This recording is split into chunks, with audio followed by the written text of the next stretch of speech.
qu'on fait nous sont des crédits carbone de très longue durée. On est sur des milliers d'années de stockage du CO2. Et là, on commence à avoir une vraie neutralisation sur la même durée, sur la même échelle de temps que le CO2 qui a été envoyé. Ces crédits carbone-là, ils se vendent très cher. Ils se vendent plusieurs centaines d'euros.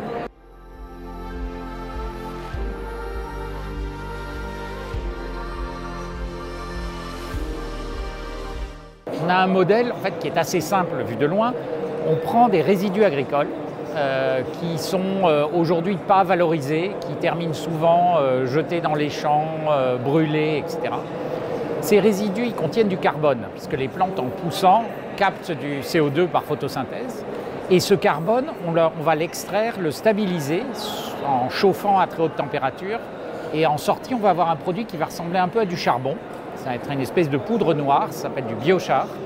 Et ce produit-là, il a deux grandes caractéristiques. La première, c'est quand on le mélange dans les sols agricoles, notamment dans les sols plutôt pauvres et plutôt acides, comme il y a par exemple en Afrique, dans toute la zone tropicale, ce produit permet d'améliorer la qualité des sols et donc les rendements agricoles et la résilience au stress hydrique. Et donc, la première partie du modèle économique, c'est qu'on vend ce produit aux agriculteurs. La deuxième chose, c'est que ce carbone, il est extrêmement stable. On peut le mettre dans le sol, on peut le mettre dans l'eau, on peut en faire un peu ce qu'on veut, il ne va pas se dégrader. Et donc en fait, on a du CO2 de l'atmosphère qui a été capté par les plantes, qui a été extrait, stabilisé et qu'on va stocker dans les sols agricoles. Et donc en net, on a enlevé du carbone de l'atmosphère. Et donc ce service de décarbonation, on va le vendre à des entreprises qui veulent compenser la part de leurs émissions qu'elles n'arrivent pas à réduire. Donc on va vendre des fameux crédits carbone, c'est des crédits carbone de très haute qualité. Et donc ça, c'est le deuxième volet de notre modèle économique. Et il y a le troisième volet qui est dans le process de production, on va générer de l'énergie. L'énergie vient de la propre biomasse et on va dégager plus d'énergie que ce dont on a besoin et on va pouvoir vendre cette énergie sous forme de chaleur ou d'électricité.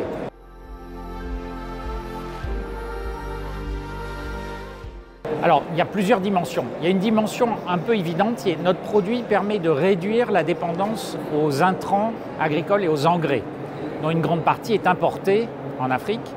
Et le biochar, en fait, retient les nutriments dans les sols et donc permet de réduire les doses d'engrais. Et donc ça, en fait, à ce moment-là, on produit localement un produit qui, en partie, substitue les engrais. Donc ça, c'est une forme de souveraineté. Deuxième chose, ça améliore l'agriculture et ça améliore l'agriculture pour les produits d'export. L'agriculture est absolument au cœur de toute l'économie et donc tout ce qui peut aider cette agriculture aide la souveraineté. Et puis le troisième volet, c'est le volet énergétique, puisque ça permet en fait de produire de l'énergie renouvelable décentralisée en zone rurale.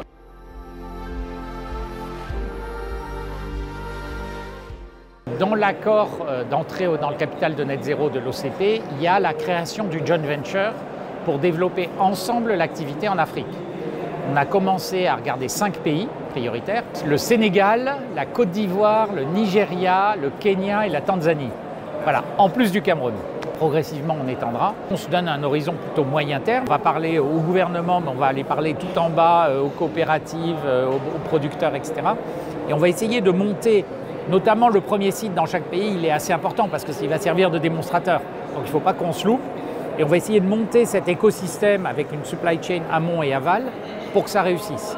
Et puis après, on est convaincu qu'une fois qu'il y en a un qui marche, ça va faire des petits, les gens viendront voir et progressivement, on va pouvoir se développer. On est dans une situation un peu paradoxale parce que le marché potentiel pour nous est absolument gigantesque. On est de l'ordre de 50 000 usines, 1 milliard de tonnes de CO2 à enlever, enfin, c'est absolument gigantesque. Mais c'est nouveau et il ne faut pas qu'on se plante.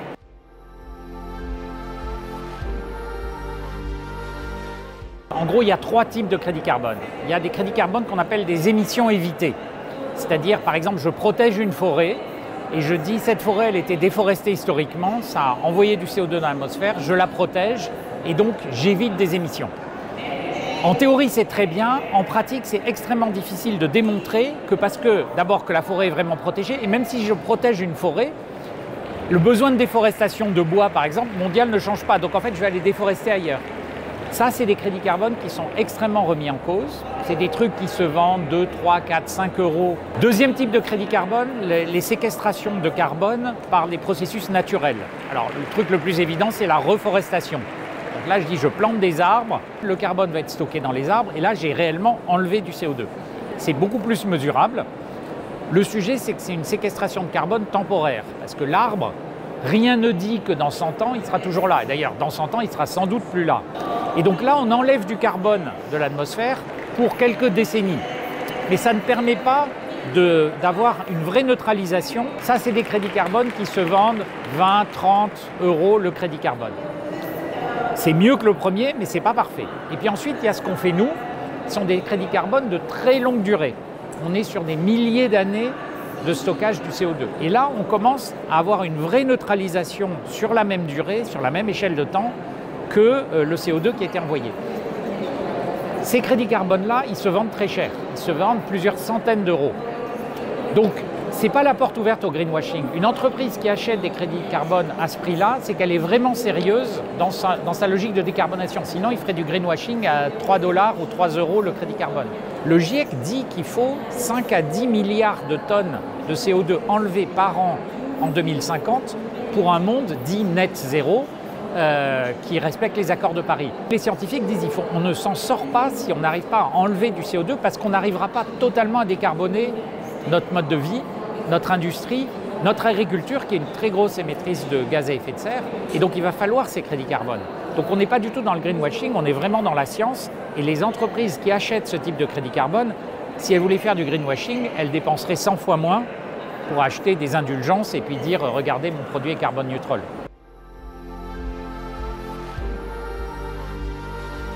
Aujourd'hui, l'essentiel du marché, c'est un marché dit volontaire. Donc, c'est des entreprises qui n'ont pas une obligation de le faire, mais qui disent, moi, parce que je veux faire du greenwashing ou parce que je veux être sérieux, ou tout entre les deux, je vais sur ces marchés chercher des crédits carbone et comptabiliser ça dans mon bilan carbone. C'est bien pour démarrer, mais effectivement, ce n'est pas suffisant. Il faut qu'il y ait une régulation pour définir des standards de qualité. Il faut à un moment donné qu'on passe de c'est volontaire à ça devient obligatoire. Enfin, le CO2, c'est une externalité, pour l'instant, personne ne la paye. Le principe pollueur-payeur doit être là. Il doit y avoir un prix du carbone. C'est insensé qu'il n'y ait pas un prix mondial du carbone. Et le prix du carbone, il est plutôt de plusieurs centaines d'euros la tonne. Parce que si on veut vraiment neutraliser, c'est ça qu'il faut payer. Que quelques euros. C'est sans doute le grand projet des 5 à 10 ans qui viennent. On est en retard, hein. On savait tout ça au début des années 90. L'idée de mettre un coup au carbone, c'est pas nouveau. Plus on procrastine, plus on va vers des problèmes climatiques, alors qui touchent beaucoup plus les pays du Sud. Les pays du Sud sont les pays qui sont le plus affectés en étant les moins responsables.